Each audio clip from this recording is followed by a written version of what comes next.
창세기 49장 22절부터 26절까지 우리 다 같이 읽겠습니다. 요셉은 무성한 가지 곧 샘 곁에 무성한 가지라.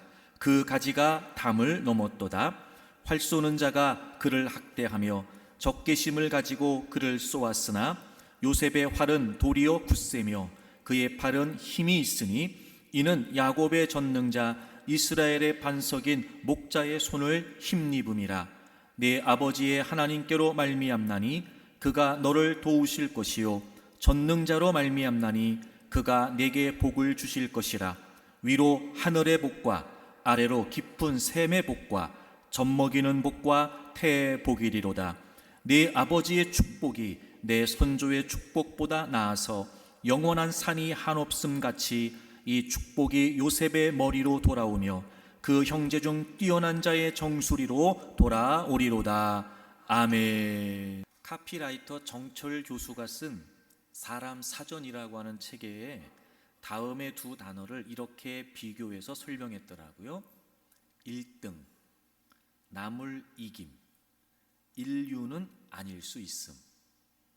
인류, 나를 이김, 1등이 아니어도 좋음. 한 번 더 읽어드릴게요.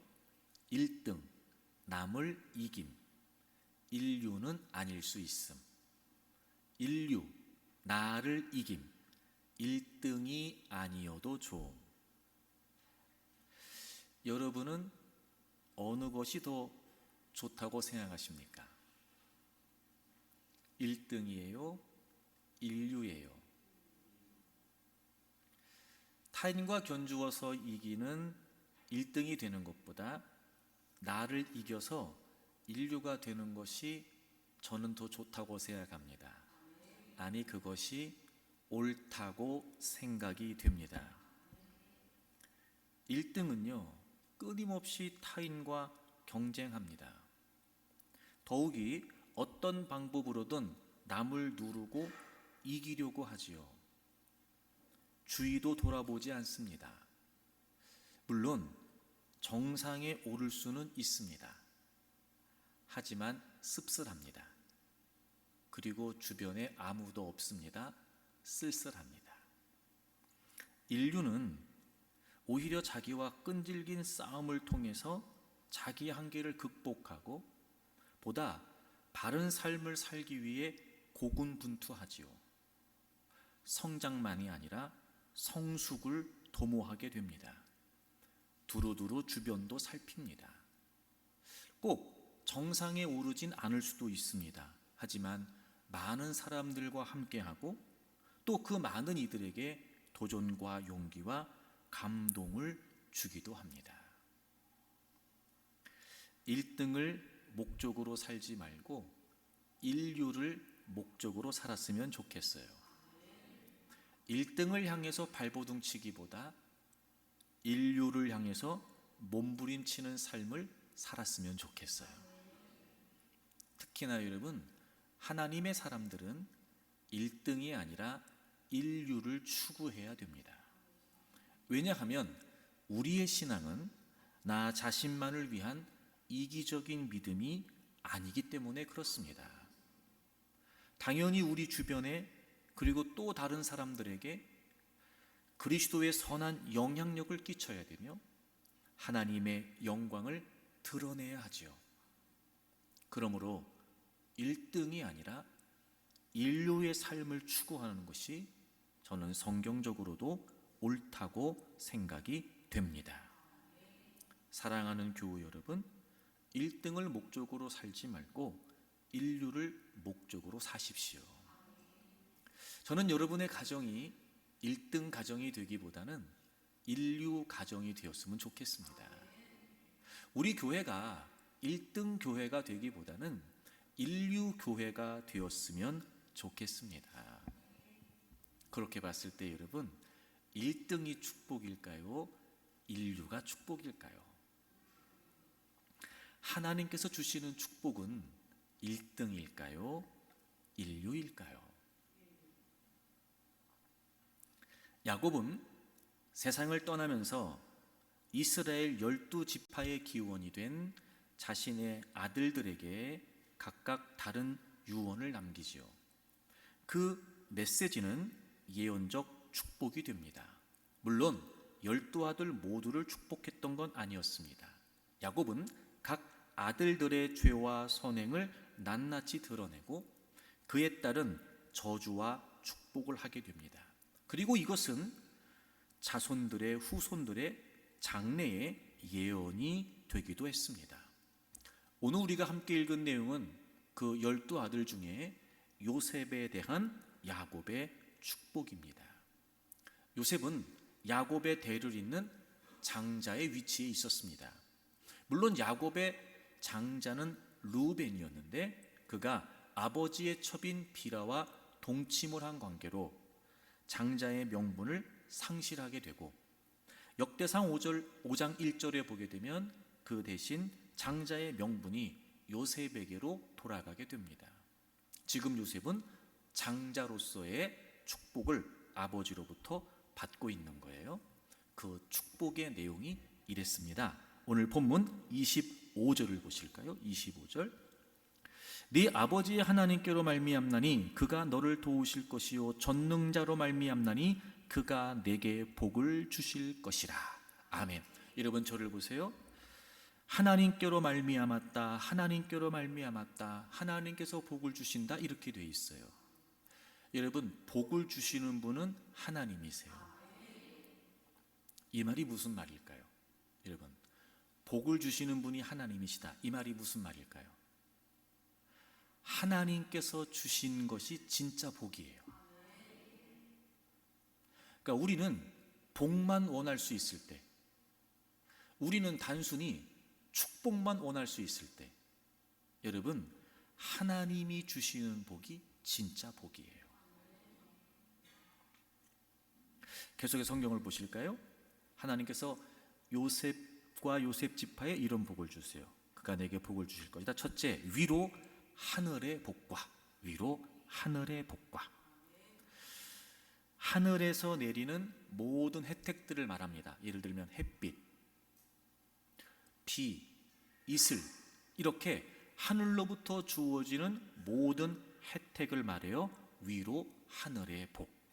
뭐 지금도 그렇습니다만 여러분, 상대적으로 물명이 발달하지 못했던 이 고대 사회에서 이런 자연적인 혜택은요 정말 큰 복입니다.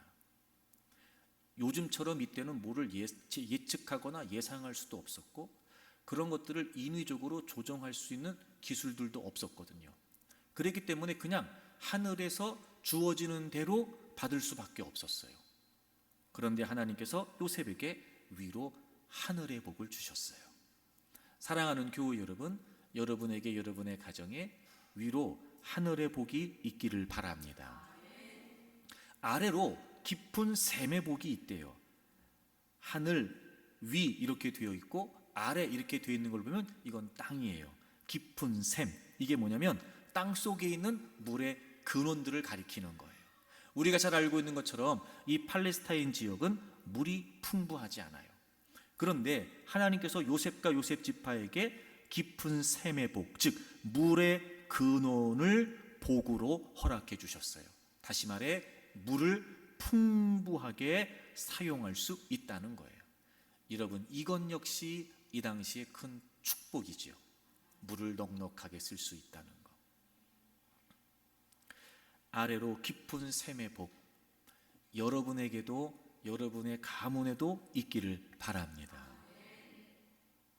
그 다음에 젖먹이는 복과 태의 복이 있어요. 어찌 보면 비슷한 의미 같은데 사실은 엄밀히 좀 달라요. 그리고 이게 되게 중요해요. 태의 복 뭐겠어요 여러분? 잉태하는, 임신하는.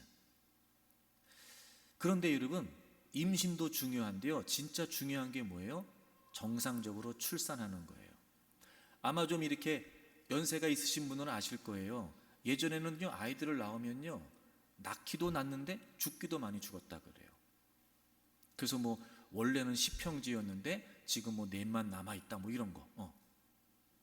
그런데 여러분 하나님이 요셉 가문을 축복하시는데 태의 복만 있지 않고 젖먹이는 복도 있대요. 이게 무슨 말이에요?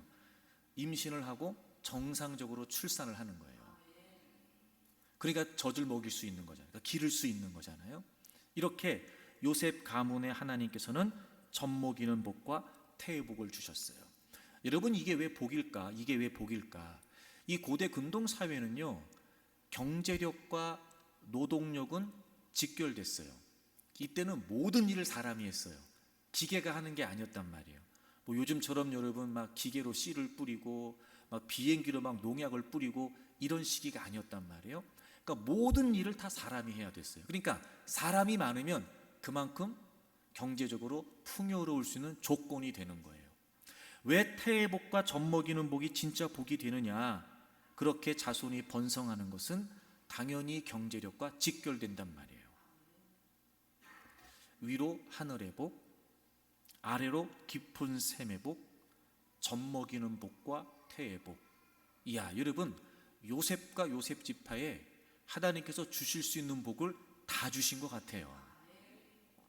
사랑하는 교우 여러분, 여러분의 가정에, 여러분의 가문에 위로 하늘의 복과 아래로 깊은 샘의 복과 젖 먹이는 복과 태의 복이 있기를 바랍니다. 그럼 뭐 결과는 뻔해요. 어떻게 되겠어요? 자, 22절을 보세요. 22절, 요셉은 무성한 가지 곧 샘 곁에 무성한 가지라. 여러분, 가지가 무성하다는 게 무슨 의미인지 짐작되시죠? 열매가 풍성하다는 거예요. 당연해요. 하늘로부터 주어지는 모든 혜택, 태양, 비, 그 다음에 이슬, 그게 여러분 적절한 시기에 적절한 양으로 주어져요. 물이 풍부해요. 깊은 샘의 근원을 하나님이 허락해 주셨어요. 젖 먹이는 복과 태의 복이 있어서 일할 사람들이 많아요. 그러니 어떻겠어요, 여러분? 당연히 많은 열매들이 그 가문을 통해 맺어지겠죠.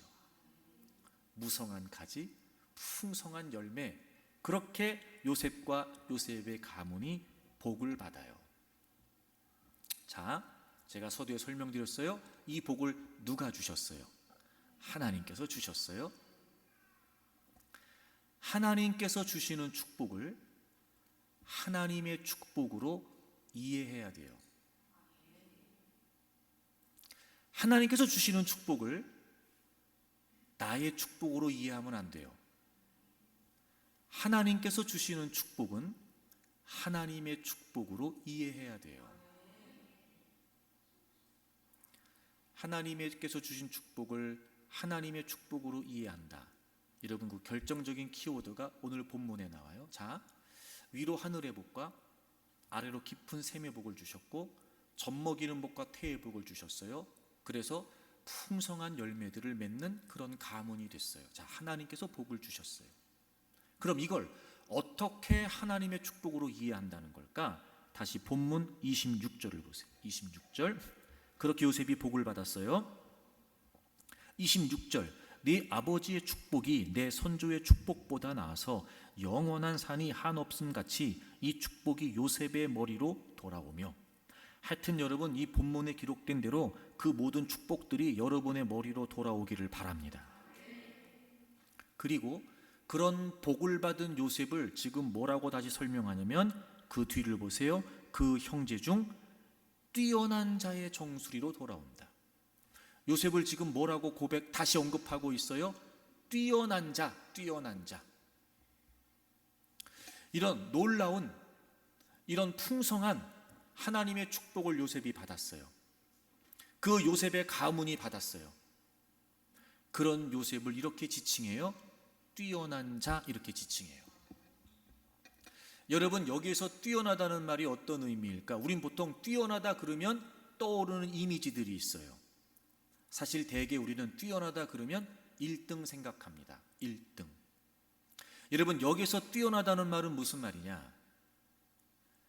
나시린과 같은 어원에서 나왔어요. 나시린.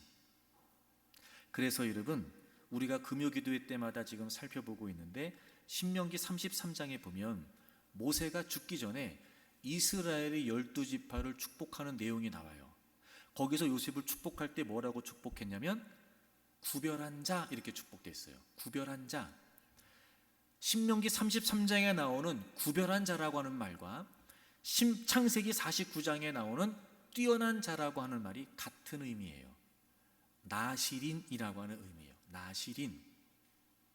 여러분, 나시린이 뭔지 아시죠? 하나님께서 특별한 이유와 목적을 가지고 태어나기 전부터 그를 구별하셨어요. 거룩하게 구별해 놓으셨어요. 그리고 나시린으로 삼아주셨어요. 자, 보세요. 요셉은 이렇게 엄청난 축복을 받았어요. 그런데 그를 다시 뛰어난 자, 구별한 자, 이렇게 언급되어 있어요. 하나님의 축복, 즉 하나님께서 주신 축복을 하나님의 축복으로 이해한다는 게 무슨 말이겠어요? 하나님이 요셉의 가문을 이렇게 축복하신 것은 하나님이 그를 특별한 이유와 목적을 따라 구별하셨기 때문에 그렇다는 거예요. 1등 되라고 복 주신 게 아니고요, 인류가 되라고 복을 주신 거예요. 그러니까 뛰어나긴 뛰어난데 거룩하고, 뛰어나긴 뛰어난데 구별된 모습으로, 그저 세상에서 혹은 세상 사람들이 원하는 그런 차원의 1등을 추구하는 삶이 되라고 하신 것이 아니라, 하나님께서 이렇게 어마어마한 복을 주신 것은 그를 향하신 분명한 이유와 목적이 있으셔서 그를 구별하여 부르셨으니 그 하나님의 이유와 목적을 따라 살라는 거예요. 하나님께서 주신 축복을 하나님의 복으로 이해해야 돼요. 그런데 우리는 하나님께서 주신다고 말해요, 하나님께 달라고 말해요. 그리고 우리는 나의 축복으로만 이해하고 살아요. 즉 우리는 1등이 되기를 원하지 인류가 되기를 원하지 않아요. 사랑하는 교우 여러분, 여러분의 가정이, 여러분의 가문이 이런 요셉의 축복을 받고 하나님의 거룩한 뜻을 위해 인류가 되기를 바랍니다. 더 이상 1등 때문에 발버둥 치는 인생 살지 말고 인류가 되기 위해 몸부림치는 인생이 되기를 바랍니다. 여러분의 가문이 인류 가문이 되기를 축복합니다. 하나님의 축복을 누구나 다 원합니다. 저도 원합니다. 이런 요셉의 축복이 우리의 축복이 되기를 저도 너무나 간절히 원합니다. 하나님께서 주시는 축복을 이제 우리 모두 하나님의 축복으로 이해할 수 있기를 바랍니다. 그렇다면 여러분, 하나님께서 주시는 축복을 하나님의 축복으로 이해한다는 게 과연 무슨 말일까? 먼저 오늘 본문 23절을 좀 보겠습니다. 23절. 활 쏘는 자가 그를 학대하며 적개심을 가지고 그를 쏘았으나, 이렇게 돼 있어요. 하여튼 이 내용만 없으면 분위기가 너무 좋을 것 같은데 꼭 하여튼 이런 뭔가 하여튼 분위기가 깨지는 이런 표현들이 있단 말이에요. 활 쏘는 자가 그를 학대하며 적개심을 가지고 그를 쏘았다. 여기서 그럼 그는 누구겠어요? 요셉이에요. 요셉과 요셉의 가문을 말해요. 활, 뭐 지금도 그렇습니다만 우리는 활 그러면 여러분 양궁 금메달 딴 것만 기억하잖아요. 활, 지금도 마찬가지예요. 활은 여러분 생명을 해치는 살상 무기란 말이에요. 여러분, 요셉과 요셉의 가문을 향해 활을 쏘는 사람이 있다네요. 이 무슨 말이에요? 죽이기 위해 공격하는 세력들이 있다는 거죠. 학대한다. 여러분이 학대한다는 말을 찾아봤더니 잔인하고 난폭하게 대한다는 거예요. 게다가 극도의 증오심을 갖고. 그렇죠, 여러분. 죽일 정도면 뭐 당연한 거 아니겠어요? 그를 향한, 그의 가문을 향한 극도의 증오심을 갖고 잔인하고 난폭하게 한다는 거예요. 그 뒤에 적개심을 가졌다. 여러분이 적개심이라는 말이 무슨 말이냐면 강력히 공격했다는 거예요. 당연하죠. 죽여야 되니까. 쉽게 말하면 죽을 때까지 공격하는 거예요. 죽을 때까지. 네, 이게 그 말이에요. 그러니까 요셉과 요셉의 가문에 끊임없이 그들을 괴롭히고 그들을 핍박하고 그들을 공격하는 적대 세력들이 있다는 걸 의미하는 거예요. 요셉과 요셉의 가문에 많은 고난이 있었음을, 그리고 많은 고난이 있게 될 것을 지금 오늘 성경이 알려주고 있는 거예요. 하나님께서 주시는 축복을 하나님의 축복으로 이해한다. 첫째, 하나님의 축복은 고난을 통해서 주어져요. 통해서. 이게 우리에게 어려운 부분이에요. 근데 이런 거예요. 하나님께서 주시는 축복을 나의 축복으로 이해하려고 하면 우린 복만 받으면 그만이에요. 그런데 제가 분명히 말씀드렸어요. 하나님께서 요셉과 요셉 지파에 복을 주신 건 그들을 구별하셨기 때문이었단 말이에요. 즉 1등이 아니라 인류가 되게 하시려고 했던 거예요. 적어도 인류가 되기까지 그냥 되진 않을 테니까요. 적어도 인류가 되기까지 거저 되진 않을 테니까요. 하나님께서 주시는 축복을 하나님의 축복으로 이해하는 첫째가 뭐냐면 고난을 통해서 축복하신다는 거예요. 왜요? 하나님께서 그렇게 축복하시는 이유가 있고, 하나님께서 주시는 축복을 하나님의 축복으로 이해하고 인류의 삶을 추구해 가야 되기 때문에 고난이라고 하는 과정은 필수 코스가 되는 거예요. 사랑하는 교회 여러분, 고난은요 우리 인생의 선택 과목이 아니에요. 필수 과목이에요. 교양 필수도 아니고 전공 필수예요. 여러분 다 하나님의 축복을 받기를 원하시죠? 여러분의 가문이 그런 하나님의 복을 받은 가문 되기를 원하시죠? 그러려면 여러분 전공 필수 과목이 뭐냐면 고난이에요. 뭐 우린 쉽게 짐작할 수 있어요. 지난날 요셉의 삶을 보면 당연히 그 과정이 있었어요. 형들에게 미움을 받고 그 형들 때문에 노예로 팔려가게 되잖아요. 여러분 그때 그 상처가 얼마나 컸을까? 17살의 나이에 친형들 때문에 노예로 팔려가요. 여러분 생각해 보세요. 형제분들이 다 있을 테니까. 여러분의 형제들이 너무 여러분을 미워한 나머지 자기들끼리 작당을 한 거야. 그리고 저기 어디 아프리카에 노예로 팔아버렸어. 돈 받고. 그것도 뭐 아프리카까지 갈 것도 없지. 저기 어디 무슨 소금 그런 데 가서 그냥 팔아버렸어. 여러분들 그냥 나올 수도 없는 먼 섬에. 여러분은 어떨 것 같아요? 어찌 보면은요 더 이상 삶을 지탱해 가기 불가능할 만큼 큰 상처란 말이에요. 그러니까 이런 거지. 내가 팔려갔다는 것도 상처지만 형들에 의해 팔려갔다는 걸 어떻게 감당하냔 말이에요. 요셉이 그랬어요. 나름대로 보디발의 집에 가서 열심히 일했잖아요. 주인의 인정을 받아요. 그런데 그렇게 열심히 일했음에도 불구하고 억울한 누명을 뒤집어 쓰지요. 보디발의 아내가 요셉을 유혹을 해요. 여러분 요셉은 잘못한 게 아무것도 없어요. 왜 모른 척을 하고 계세요? 요셉은 잘못한 게 아무것도 없어요. 거절하는 게 마땅하죠, 여러분. 그런데 누명을 뒤집어 썼어요. 졸지 요셉은요 강간 미수범이 된 겁니다. 그리고 감옥에 갇혀요. 언제 풀려날지도 미지수예요. 그렇게 억울하게 감옥에 갇히는 신세가 돼요. 자그마치 그 세월이 13년이었어요. 13년. 여러분 말이 13년이지. 언제 끝날지도 모르는 그 고난의 연속의 시간들을 13년을 보냈다고요.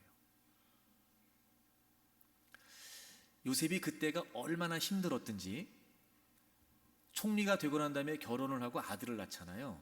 첫째 아들의 이름이 므낫세예요. 이 뜻이 뭐냐면 하나님께서 내 모든 고난을 잊게 하셨다 이 뜻이에요. 그러니까 그 13년 동안의 모진 세월이 얼마나 힘들었는지 짐작이 되시죠. 이제 그 모든 상황들이 지나고 결혼을 하고 첫 아이를 낳자마자 이제 하나님이 내 모든 고난을 잊게 하셨습니다 라고 말할 정도로 말입니다. 정말 힘들고 아프고 괴로운 시간을 보냈어요.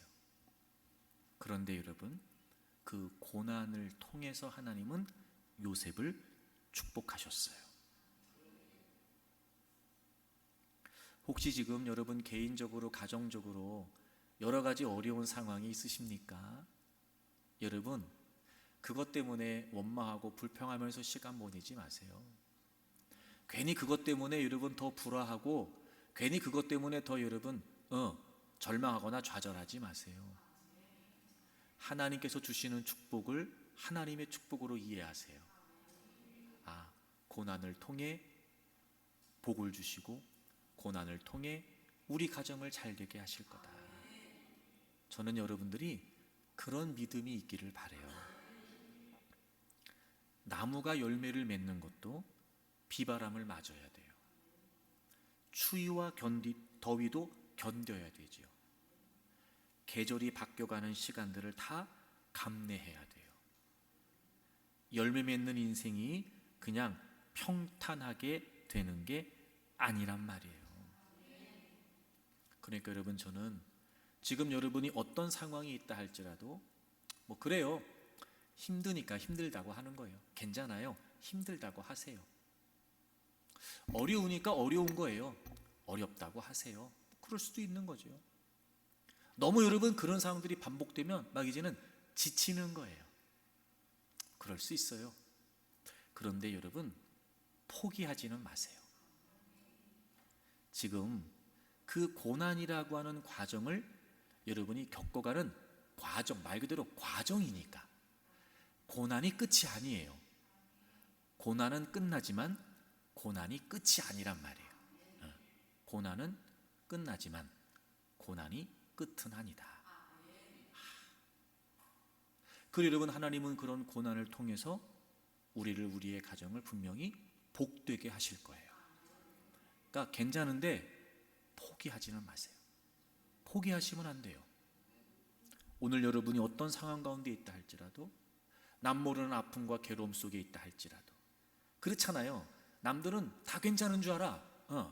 그리고 우리 가끔 그럴 때 있잖아. 아이고, 내 속도 모르고 저런 얘기한다. 막 그럴 때 있잖아요. 그렇더라도 하나님은 그런 과정들을 통해서 우리를 복되게 하시는 분이니까 저는 여러분들이 포기하지 말고 고난을 통해서 축복하시는 하나님을 바라볼 수 있기를 바랍니다. 그래서 여러분, 우리가 이 고난의 과정에서 무엇보다 중요한 게 뭐냐면 고난이 끝이 아니고 고난 이후가 있다는 거예요. 그럼 어떻게 하면 되느냐? 이 고난의 과정을 우리가 통과하면 돼요. 자, 오늘 본문을 보세요. 요셉 역시 마찬가지였어요. 23절, 활 쏘는 자가 그를 학대하며 적개심을 가지고 그를 쏘았으나, 그러니까 요셉과 요셉의 가문을 죽이기 위해 악의를 가지고 공격하고 잔인하고 난폭하게 대항하는 분명한 세력들이 있었어요. 그런데 쏘았으나 이렇게 돼 있어요. 그러니까 쐈어요, 그러나, 그러니까 이런 거예요. 쐈어요, 그래서 죽었다, 이게 아니잖아. 쐈어요, 그러나. 그 뒤를 보세요. 요셉의 활은 도리어 굳세며, 그러니까 요셉의 활이 더 굳셌다는 거예요. 그의 팔은 힘이 있으니, 오히려 더 힘이 있었다는 거예요. 자, 여러분 보세요. 우리가 이걸 기대해야 돼요. 그런 고난이 있어요. 그런데 그래서가 아니고 그러나예요. 이걸 잊으시면 안 돼요. 고난이 있다, 그래서 망한다. 고난이 있다, 그래서 무너진다. 이게 아니고 고난이 있다, 그러나, 고난이 있다, 그러나, 그럼에도, 다시 말하면 우리에게 어떤 고난의 과정이 있다 할지라도 우리는 그걸 감당할 수 있어요. 굳세고 힘이 있었다는 건 아무리 공격이 있었다 할지라도 그보다 더 굳셌고 더 굳건했고 그보다 더 힘이 있고 그보다 더 강했기 때문에 사실 그 고난들은 그의 인생을 무너뜨리거나 그의 인생을 파괴할 수 없었던 거죠. 여러분, 그러면 되는 거잖아요. 그러면 되는 거잖아요. 그러니까 물론 고난이 없으면 좋겠다, 우리가 이런 막연한 기대를 할지 모르지만 그렇지 않아요. 우린 겪어봐서 알아요. 여러분, 큰 문제가 한번 지나가요. 그럼 그 다음부터 문제 없죠. 큰 어려움이 닥쳤어요. 그거 지나가면 그 다음부터 어려움 없지요. 우린 살아봐서 알아요. 여러분, 지금 번호표 뽑고 줄 서 있어요. 그러니까 그런 막연한 기대는 하지 마세요. 하지만 정말 우리가 기대할 수 있는 건 뭐냐? 그래요, 그런 고난이 있어요. 하지만 그걸 감당할 수 있는 힘이 있고, 고난이 있어요.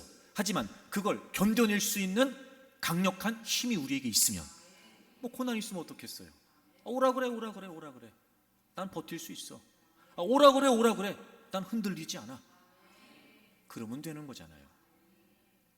그러니까 요셉에게도, 요셉의 가문에도 분명히 그랬어요. 고난이 있었어요. 그러나 그러니까 이걸 잊으시면 안 돼요. 그럼 어떻게 요셉이 그렇게 굳세고 어떻게 그렇게 요셉이 힘이 있었냐? 성경 보세요. 24절. 이는 이유가 나와요. 이는 야곱의 전능자 이스라엘의 반석인 목자의 손을 힘입음이라. 아멘. 그런 강력한 공격과 적대 세력의 위협이 있었음에도 불구하고 요셉의 가문이 견고하게, 강하게 그 고난의 과정들을 통과할 수 있었던 비결이 뭐였어요? 하나님 때문이었어요. 반석이 되시고 목자가 되시는 전능하신 하나님 때문에. 그러니까 여러분, 아무리 우리가 고난의 과정이 있다 할지라도 결국 우리를 복 주시기를 원하시는 하나님은 그 고난의 과정 속에서도 우리를 지키세요. 그러니까 이런 거예요. 여러분, 아무리 힘들어도요, 지금 우리는 하나님 안에 있어요. 괜찮아요. 그러니까 아무리 괴롭고 아무리 벅차고 아무리 어려워도 지금 우리는 하나님의 손길 안에 있어요.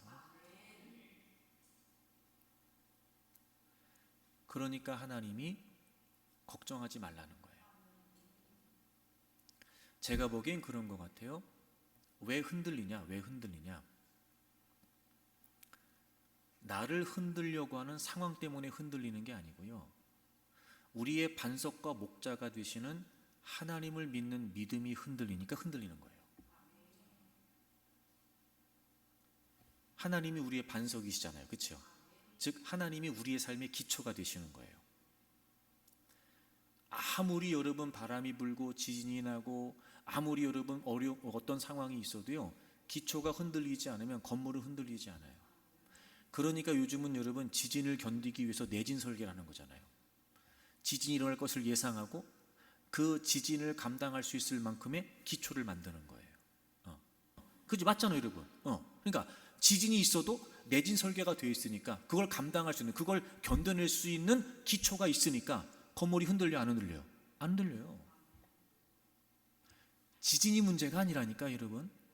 지진을 견뎌낼 수 있는 기초가 문제인 거죠. 이거 너무 중요합니다, 여러분. 다시 말하면 지금 여러분에게 주어진 상황이 문제가 아니에요. 그 고난이라고 하는 현상, 고난이라고 하는 과정이 문제가 아니라고요. 내 존재, 내 삶의 반석이 되시는 하나님을 향한 신뢰가 무너지고 있는 거예요. 이해는 하죠. 때론 여러분, 우리로 하여금 하나님을 향한 우리의 신뢰가 의심될 만한 상황들이 생겨요. 정말 하나님이 함께 하시는 거 맞나? 하나님이 나를 사랑하시는 거 맞아? 진짜 내가 하나님의 보호 아래에 있는 거 맞아? 막 그런 의심이 들 만큼 막 정신없이 몰아닥치는 거예요. 문제들이 쉴 새 없이 마음도 불편하고 힘들고 상황도 그렇고 점점 더 그렇게 우리로 하여금 하나님을 잊게 만들고 하나님을 의심하게 만드는 거예요. 여러분, 그럼에도 불구하고 잊지 마세요. 하나님은 우리의 삶의 반석이세요. 그리고 그 하나님은 목자이시래요. 목자, 이런 목자 잘 아시죠? 당연히 여러분 시편 23편이 떠오를 거예요. 여호와는 나의 목자시니 내게 부족함이 없습니다. 하나님이 목자가 되셔서 우리에게는 부족함이 없대요. 왜요? 푸른 초장 잔잔한 물가 공급하시거든요.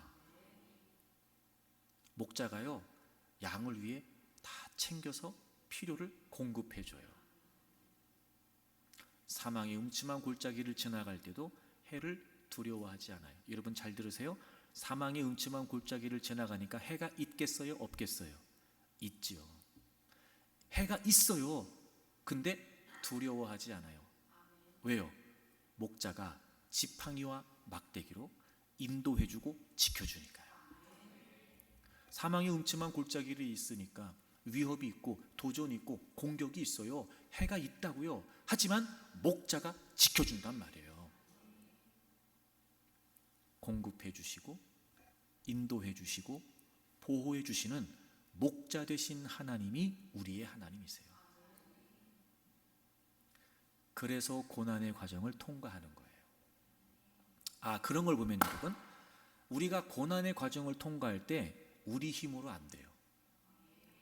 그러니까 우리가 악으로 깡으로 버틴다고 버텨지는 게 아니에요. 어떻게 해야 돼요? 반석이시고 목자 되신 하나님을 신뢰해야 돼요. 신뢰. 사랑하는 교회 여러분, 하나님께서 주시는 축복을 하나님의 축복으로 이해해야 됩니다. 고난을 통해서 축복하세요. 그러므로 우리는 그 고난을 견뎌야 돼요. 인내해야 되고 통과해야 됩니다. 그러려면 하나님을 신뢰해야 돼요. 자, 그럼 여러분 이 장면에서 하나님을 신뢰한다는 게 무슨 말일까? 그런 고난의 시기를 겪으면서도 목자가 되시고 반석이 되신 하나님을 신뢰한다는 게 무슨 말일까? 너무 막연하잖아. 난 지금 힘든데, 하나님 자체가 의심되는데 믿습니다 이거 가지고 안 된다는 걸 우리가 아는데 도대체 이런 상황에서도 하나님을 신뢰한다는 게 무슨 의미일까요? 자, 시편 105편을 찾으세요. 17절에 보시면 그가 하나님께서 한 사람을 앞서 보내셨으며 요셉이 종으로 팔렸도다. 그의 발은 착고를 차고 그의 몸은 쇠사슬에 매였으니, 이렇게 되어 있어요.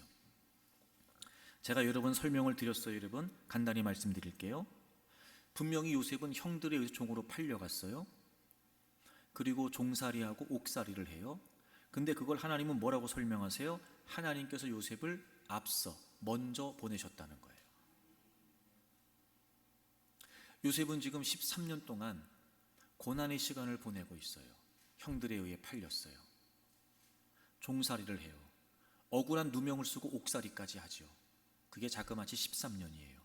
근데 그걸 하나님 뭐라고 말씀하세요? 하나님이 앞서 보내셨다는 거예요. 여러분 이게 무슨 말일까요? 자, 보세요. 형들에 의해 팔려갔다는 건 뭐예요? 형들에게 버림받은 거예요. 형들에게 버림받았어요. 형들에게 필요 없는 존재가 됐어요. 형들에게 눈에 보이지 않으면 좋은 존재가 되어버렸어요. 이런 보디발의 집에 가서 열심히 일을 했어요. 보디발이 얼마나 요셉을 인정했냐면요, 자신의 집의 재산의 관리를 다 요셉에게 맡길 정도였어요. 이야, 근데요, 마누라 문제가 터지니까 바뀌어요. 자기 말은 안 들어줘요. 자기 부인이 하는 말만 듣고 요셉을 옥에 가둬버려요. 아니, 그렇게나 신임을 하고 자신의 재산을 다 맡길 정도면 요셉의 말도 들어줄 만하지 않아요? 이야, 지금 요셉은요 보디발에게도 버림받아요. 그리고 옥에 갇혀요. 옥에서도 열심히 자기가 맡은 일을 감당했죠. 그 옥이 편안해졌어요. 근데 거기에 왕에게 술을 바치는 술 맡은 관원, 떡을 바치는 떡 맡은 관원이 왕에게 잘못을 하고 감옥에 들어와요. 두 사람이 꿈을 꿨고 요셉이 해몽해 준 대로 술 맡은 관원관은 복직이 되고 떡 맡은 관원관은 죽게 돼요. 술 맡은 관원관이 그 옥에서 나갈 때 요셉이 부탁을 하죠. 저기 나는요 여기 이렇게 들어올 만큼 잘못한 사람이 아니에요. 나가시면 저의 억울함을 좀 풀어주세요. 그때 술 맡은 간원이 나가면서 뭐라고 했을까요? 뭐라고 했을까? 야, 걱정하지 마, 걱정하지 마. 내가 나가자마자 내가 너 풀어줄게. 그러지 않았을까요, 여러분? 근데 그렇게 술 맡은 간원이 나가고요, 2년이 더 흘러요. 그에게도 잊혀진 사람이 됐어요. 여러분, 우리가 고난의 시간을 보낼 때 정말 힘든 게 뭔지 아세요? 상실감과 외로움이에요. 믿었던, 도움을 줄 수 있을 것 같았던, 나를 알아줄 것 같았던, 내 마음을 좀 알아줄 것 같았던, 나를 공감해 줄 것 같았던, 나를 위로해 줄 것 같았던. 이야, 근데 여러분, 이 고난의 시간에 우리가 힘든 게 뭐냐면 상실감과 외로움이에요. 모두에게 버림받는다. 누구도 나를 돌아보지 않는다. 누구도 나를 위로하지 않는다. 누구도 내 편이 아니다. 이거예요, 이거. 분명히 요셉의 13년은 그런 시간이었어요.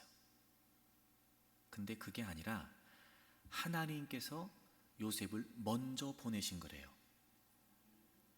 언제까지? 하나님의 말씀이 응할 때까지, 하나님의 계획이 이루어질 때까지. 여러분, 이게 무슨 말이에요?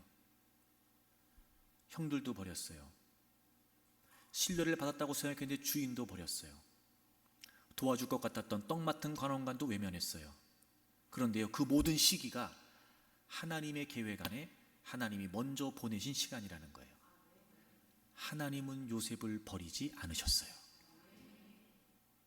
여러분, 이 고난의 시간에 우리가 하나님을 신뢰한다는 게 무슨 말이에요? 그럼에도 불구하고 하나님은 나를 존재케 하시는 이유가 있다는 거예요. 존재 이유. 그런 상황 속에 우리는 내가 왜 살아? 내가 이렇게까지 하면 살아야 돼? 이런 어려움을 견디며 내가 살아야 되는 거야? 나는 살 이유를 모르겠네. 그럴 때 하나님이 계획하셨고 하나님이 보내셨고 지금 하나님이 그 시간을 주관하고 계신다면 하나님은 우리를 버리지 않으신 거예요. 다시 말하면 그 시간 속에도, 그 고난 속에도 내가 존재해야 될 이유는 분명하죠. 하나님의 계획이 있다는 거예요. 그러니까 하나님을 신뢰한다는 게 무슨 말이에요? 그 상황 속에 내 존재의 이유가 있다는 걸 확신하는 거예요. 그럼에도 불구하고 살 수 없을 것 같은 처지,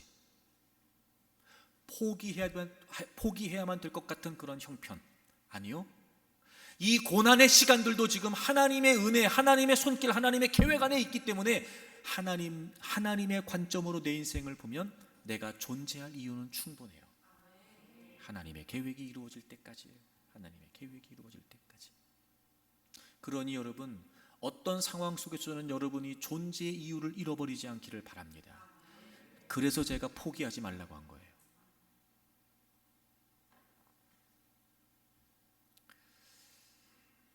여러분, 그런 말 아세요?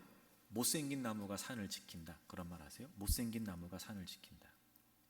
산속에 보면 여러 종류의 나무들이 있어요.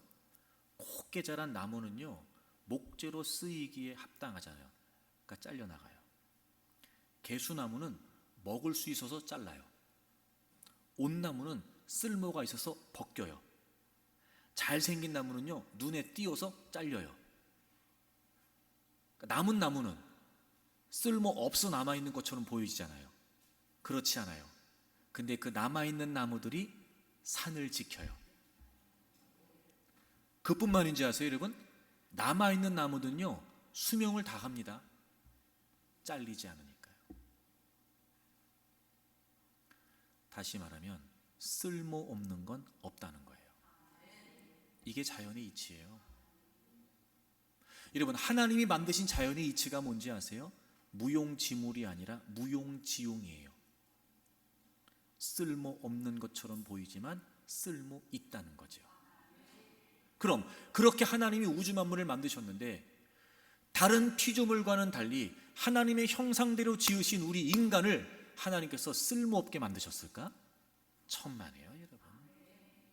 그런 말도 안 되는 생각에 사로잡혀 그런 월수막의 속삭임에 넘어가 내가 왜 살아? 내가 이렇게 살아도 돼? 야, 난 살기 싫어. 이렇게 여러분의 존재의 의미를 상실하지 않기를 바랍니다. 아무리 어렵고 힘들고 고통스럽고 괴로운 현실 가운데 있다 할지라도, 그렇게 여러분이 고난의 과정에 있다 할지라도 숨을 쉬고 있다는 건 여전히 하나님 안에서 존재의 이유가 있다는 거예요. 거룩한 자존감, 하나님을 신뢰하세요. 또한 하나님을 신뢰한다는 게 무슨 말일까? 그렇게 하나님의 말씀이 응할 때까지라 그랬어요. 그리고 19절 뒤에를 보세요. 그의 말씀이 그를 단련하셨도다. 단련. 여러분, 제가 많이 설명해서 이 단련이라고 하는 말이 뭐라 그랬어요? 재련이라고 그랬죠. 그래서 금광석을 캐내면 덕지덕지 붙어있는 불순물들을 뜨거운 용광로에 집어넣어서 녹여내는 거죠. 그래서 불순물을 다 제거하고 순수한 보석, 순수한 금, 이런 것들만 뽑아내는 과정을 재련이라고 말해요. 용광로에 오래 있을수록 더 순수한 보석이 되죠. 이 단련이라는 말이 바로 그거예요. 여러분, 우리가 고난의 과정에서 하나님을 신뢰한다는 게 무슨 말일까? 첫째는 존재의 이유예요. 둘째는 존재의 성숙이에요. 성숙. 우린 하나님의 축복을 받은 사람들이에요. 하나님께서 주시는 축복을 하나님의 축복으로 이해해야 돼요. 다시 말하면 인류가 되어야 된다고요. 하나님이 우리를 하나님의 거룩한 목적을 위해 구분해 놓으셨어요. 그러므로 우리는 하나님께서 주시는 그 축복을 통해 그 하나님의 뜻을 감당해야 될 사람들이에요. 내 욕심 채우는 게 아니고, 내 욕망 채우는 게 아니고, 허락하신 하나님의 이유와 구별해 놓으신 목적을 따라 우리는 1등이 아니라 인류로 살아야 돼요. 그러니까 하나님은 쉽게 말하면 이런 거예요. 복 받을 만한 인간 만드시는 거예요. 네. 하나님께서 우리에게 축복이라고 하는 다양한 많은 조건들을 쥐어주셨을 때, 그것 때문에 오히려 우리가 무너지고, 그것 때문에 우리가 오히려 타락하고, 그것 때문에 우리가 오히려 변질되는 칼이 되는 게 아니라, 하나님께서 우리의 손에 허락하신 하나님의 축복을 쥐어주셨을 때 그것 때문에 더 선한 영향력이 있고, 그것 때문에 더 주님의 역사가 이루어지고, 그것 때문에 더 주님의 이름이 선포가 되고, 이렇게 영향력이 되게 하시도록 하나님은 우리의 존재를 가꾸어 가시는 거예요. 우린 잘 알아요, 우리가 얼마나 못됐는지. 우린 잘 알아요, 우리가 얼마나 악한지. 우린 잘 알아요, 얼마나 우리가 부족한지. 안 그런 척하고 된 듯하고 남들 앞에서 괜찮은 척하지만 나는 내가 내 쏘가지를 알아요. 주님 앞에 감출 수 없는 모습을 안단 말이에요. 얼마나 하나님 앞에 부끄럽고 얼마나 주님 앞에 그릇된 모습이 가득 차 있는지 나는 알지요. 나는. 그런데 여러분, 너무 감사하잖아요. 넌 그러니까 안 돼. 야, 넌 그렇구나. 아유, 넌 못 쓰겠다. 주님이 그러지 않으시고 그런 우리라도 고치셔서 쓰시겠다는 거 아니에요, 여러분? 그러니까 이 고난의 과정은 원망하고 불평할 일이 아니에요.